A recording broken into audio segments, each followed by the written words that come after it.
انہوں نے فوراً خود کو اسٹیج پر بلائے جانے کا پیغام دیا، مختصر خطاب کیا اور تیزی سے روانہ ہو کر ملتان ایئرپورٹ پہنچے۔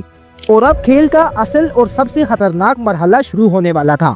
نواز شریف کو ابھی یہ معلوم نہیں تھا کہ جن لمحوں میں وہ اسلام آباد واپس آ رہے ہیں اسی وقت طاقت کے اصل مراکز میں ایک اور کہانی حرکت میں آ چکی ہے اور اگلے چند گھنٹے پاکستان کی تقدیر بدلنے والے تھے۔ اسلام آباد پہنچنے سے پہلے وزیر اعظم کو ہر صورت وزیر دفاع افتخار علی خان کی ضرورت تھی، مگر افتخار علی خان شدید بیمار تھے اور نیند کی دواؤں کے زیر اثر سو رہے تھے۔ کئی کوششوں کے بعد انہیں جگا کر ایئرپورٹ پہنچایا گیا، جہاں وزیر اعظم بھی پہنچ چکے تھے۔ گاڑی میں بیٹھتے ہی نواز شریف نے کہا کہ آپ کو ایک چھوٹا سا کام کرنا ہے، ایک نوٹیفیکیشن جاری کرنا ہے کہ جنرل پرویز مشرف کو ریٹائر کر دیا گیا ہے اور جنرل ضیاء الدین بٹ کو نیا آرمی چیف مقرر کیا جا رہا ہے۔ افتخار علی خان حیران رہ گئے۔ وہ سابق لیفٹیننٹ جنرل تھے اور حالات کی نزاکت کو بخوبی سمجھتے تھے۔ انہوں نے پوچھا کہ کیا اس فیصلے پر کابینہ سے مشاورت کی گئی ہے؟ نواز شریف نے جواب دیا کہ کابینہ کا اس سے کوئی تعلق نہیں، انہیں بعد میں بتایا جائے گا۔ افتخار علی خان نے مشورہ دیا کہ کم از کم قریبی رفقا جیسے چودھری نثار اور شہباز شریف سے تو بات کر لی جائے، مگر نواز شریف کا جواب واضح تھا، مشورے کا وقت گزر چکا ہے۔ آخرکار جب افتخار علی خان نے دیکھا کہ وزیر اعظم فیصلہ بدلنے کو تیار نہیں تو انہوں نے کہا کہ وہ تحریری اجازت کے بغیر احکامات کیسے جاری کر سکتے ہیں۔ نواز شریف نے تلخ لہجے میں پوچھا کہ کیا وہ جنرل مشرف سے ڈرتے ہیں یا ان کے ساتھ ہیں؟ وزیر اعظم نے انہیں سختی سے ہدایت دی کہ اس فیصلے پر عمل درآمد سے پہلے کسی کو کچھ نہ بتایا جائے، کیونکہ وہ صرف ایک نہیں بلکہ ایک اور بڑا اور فیصلہ کن قدم اٹھانے جا رہے تھے، جو کہ کارگل پر انکوائری کمیشن بنانے کا تھا۔ یہ معاملہ اتنا سادہ نہیں تھا۔ یہ سادہ اس لیے بھی نہیں تھا کہ جنرل مشرف اور ان کے ساتھی جرنیل اس صورتحال کے لیے پہلے ہی پوری تیاری کر چکے تھے۔ اپوزیشن سڑکوں پر تھی، اخبارات میں طنزیہ کارٹون شائع ہو رہے تھے اور ملک سیاسی دباؤ کی زد میں تھا۔ جنرل ضیاء الدین بٹ کو GHQ جا کر فوج کا کنٹرول سنبھالنا تھا۔ فون کالز ہوئیں، پوسٹنگ آرڈرز جاری کیے گئے، مگر رابطے ممکن نہ ہو سکے۔ اسی دوران پاکستان ٹیلی ویژن پر جنرل مشرف کی برطرفی کی خبر نشر کر دی گئی، مگر کچھ ہی دیر بعد 111 بریگیڈ کے افسران اسلحے کے ساتھ PTV میں داخل ہو گئے اور نشریات دوسری بار چلنے سے پہلے رکوا دی گئیں۔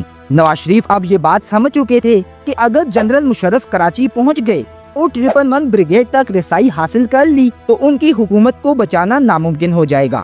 چنانچہ وزیر اعظم نے سول ایویشن کو ہدایت دی کہ جنرل مشرف کے طیارے کو کراچی میں لینڈ نہ کرنے دیا جائے۔ جنرل پرویز مشرف سری لنکا سے کراچی آ رہے تھے۔ PIA کی فلائٹ 805 فضا میں تھی۔ طیارے میں بیٹھے جنرل پرویز مشرف کو اس وقت تک علم نہیں تھا کہ نیچے وزیر اعظم ہاؤس اور PTV کے اندر کیا کچھ ہو چکا ہے۔